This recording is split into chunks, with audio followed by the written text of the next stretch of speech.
ကျွန်တော်တို့ရဲ့ Champion လေး Joshua Van တယောက်ကဘာကျော်အားကစားသတင်းတောက် Ariel Helwani နဲ့အင်တာဗျူးလုပ်ခဲ့ပါတယ်။ဒီအင်တာဗျူးမှာပြောသွားတဲ့အကြောင်းအရာတော်တော်များများကပရိသတ်တွေတီးပြီးသားဖြစ်နေနိုင်ပေမဲ့ပိုပြီးစိတ်ဝင်စားဖို့ကောင်းတဲ့အတွင်းရေးလေးတွေနဲ့ Van ရဲ့ပွဲပြီးမှတ်ချက်တွေကိုသေချာလေးပြန်ပြီးဖောက်တယ်ချပေးခြင်းပါတယ်။အားလုံးပဲမင်္ဂလာပါ။ Barmy Spike ကနေပြန်လဲကြိုဆိုလိုက်ပါတယ်။အခုနောက်ပိုင်း Van ဟာ social media တွေကိုအသုံးချပုံပြောင်းလဲလာတာသတိထားမိကြမှာပါ။ Twitter မှာတော့တာဆူရိုတာရီတာနဲ့သူ့အဖွဲ့သားတွေကိုလေးစားကြောင်းပထမဆုံးစာသားတင်ခဲ့ပါတယ်။ Instagram မှာတော့ sponsor ထိပ်စာတွေကိုအဓိကထားပြီး Facebook မှာတော့ကျွန်တော်တို့မြန်မာပရိသတ်တွေနဲ့ချိတ်ဆက်ဖို့အဓိကသုံးလေးရှိပါတယ်။ Van ကတာရီတာကိုတကယ်အသေးမာတဲ့ကောင်းလေးအဖြစ်ချီးကျူးသွားသလိုတာရီတာဘက်ကနဲ့ Van ဟာတကယ် champion အစစ်ပါဆိုပြီးအပြန်အလှန်လေးစားမှုတွေပြသခဲ့ကြတာဟာမြင်ရတာတကယ်ကိုကျေနပ်စရာပါ။ Van ဟာကမ္ဘာမီဒီယာတွေကိုဂိုင်းတွဲပုံမှာအရန်ကိုရင့်ကျက်လာပါတယ်။ပွဲပြီးအင်တာဗျူးမှာဂျပန်ပရိသတ်တွေကိုအားနာကြောင်ပြောသလိုတစ်ဖက်မှာလည်းအခုမြန်မာနိုင်ငံကိုကမ္ဘာကတီးသွားပြီဆိုတဲ့စကားကိုပါထည့်ပြောသွားတာဟာ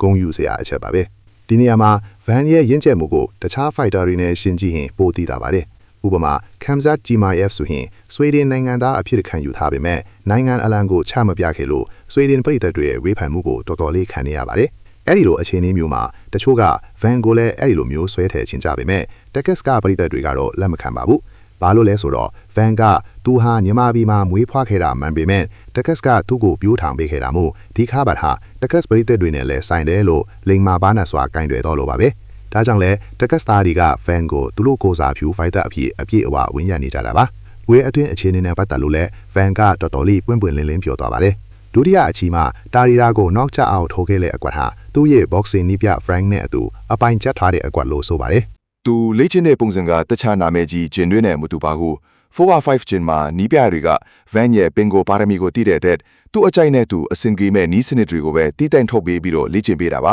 ။ဒါကြောင့်လဲပြိုင်ဘက်ရဲ့အားနည်းချက်ကိုတည်တာနဲ့အဲ့ဒီအပိုင်ကွက်ကကောင်းကောင်းအလုပ်ဖက်ထွားတာပါ။နောက်ပြီး wrestling ပိုင်းမှာလည်းတကယ်ဆရာကြီးတွေကိုခေါ်မလေ့ကျင့်ပဲသူ့ရဲ့လေ့ကျင့် 40 နဲ့တင်ထိုင်ရာရဲ့ချုပ်ကွက်တွေကိုရုံထွက်ပြနိုင်ခဲ့တာဟာ Van ရဲ့ကြိုးစားမှုကိုအတိမတ်ပြုရမယ့်အချက်ပါပဲ။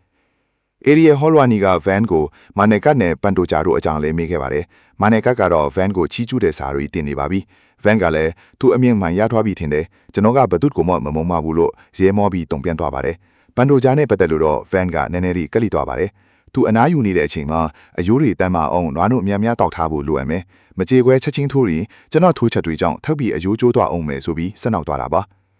နောက်ဆုံးစိတ်ဝင်စားဖို့ကောင်းတဲ့သတင်းကတော့ Van ရဲ့အရှိတောင်အာရှခရီးစဉ်ပါပဲ။နောက်တစ်ပတ်လောက်မှသူမလေးရှားကိုလာဖို့ချီနေသလိုထိုင်းကိုလည်းတွားဖို့အစီအစဉ်ရှိနေပါတယ်။မလေးရှားမှာတော့သူအရှင်ကနေခဲ့ဖို့တဲ့ဒုက္ခသည်စခန်းတွေကိုတွားရောက်မှာပါ။ဒါအပြင်လာမယ့်မေလ15ရက်နေ့ဂျပန်မှာကျင်းပမယ့်လက်ဝဲပွဲတွေအတွက်လည်းတိုဂါရှိကသုံးသက်ချက်တွေပေးထားပါတယ်။မြန်မာ fighter တွေဟာအသေးမာပြီးဖျော်ဖြေမှုအဖြစ်လေထိုးတတ်သူတွေမို့ဂျပန်ပရိသတ်တွေသဘောကျမှသိချတယ်လို့သူကဆိုပါတယ်။မြန်မာပြည်မှာလက်ဝဲပွဲတွေနေပါနေချိန်မှာအခုလိုနိုင်ငံတကာထွက်ပြီးအခုညေးရှာဖွေနေကြတဲ့မြန်မာ fighter တွေအတွက်လည်းဒီခရီးစဉ်ကတကယ့်ကိုအရေးပါတဲ့ခြေလှမ်းတွေဖြစ်လာမှာပါခင်ဗျာ